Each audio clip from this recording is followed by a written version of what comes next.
You'd think Lindsay Guerrero looks like any other college student with a job. Would you like to add the cheese sauce on top? The customers she serves know the waitress, but if only they knew the story behind this young girl. A dancer since her much younger days, she and her family moved from Virginia to Gainesville by her senior year of high school. And in that year on Halloween night, Lindsay came home pale. I was having very bad headaches. Headaches that I can't even describe, just pounding in my head constantly. When she got home, she just looked bad. She laid down. I said, let's go to the emergency room. It was here at North Florida Regional Medical Center that Lindsay and her mom waited. The wait was so long, in fact, that Lindsay said to her mom, you know, I think I'm feeling a little better. Maybe we can leave now. And as they went to leave, that's when she was called in.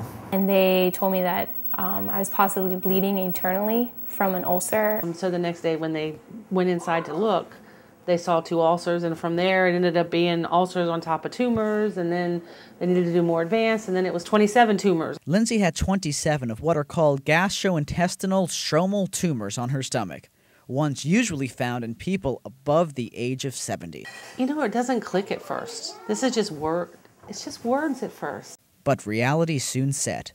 Doctors decided that Lindsay's stomach needed to be removed. Right over here is everything that was taken out. Lindsay did cry once she woke up with tubes in her nose and blood still on the pillow, and her mother was concerned. When they lived in Virginia, they had health insurance. Upon moving to Florida, however, they did not, just when they really needed it.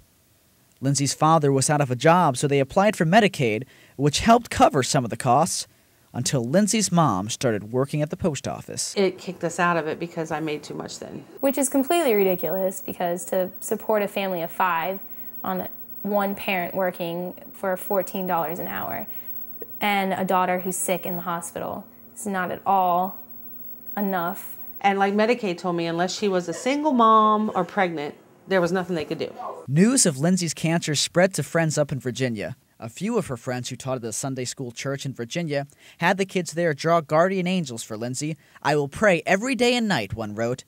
And maybe those prayers were answered. When the surgery finished, the doctors were almost positive the cancer would come back, but after years of scans, it has yet to return. The doctors also told Lindsay and her mom that after 5 years, the chance of a recurrence would be cut in half. One more year and we've got the 5-year mark. So we have to be half as worried then. But life is still harder on Lindsay. What is the normal dinner for someone without a stomach? I'll probably get 3 bites of my sandwich in, a couple of chips, and maybe a sip of, like, a spoon or 2 of my soup, and I'll be stuffed. What can I get you guys to drink today? So if you go out to eat and she happens to be your server, All right. she will work hard to serve you. But that waitress uniform disguises a story full of true hardships. Marco Lamano, WUFT News.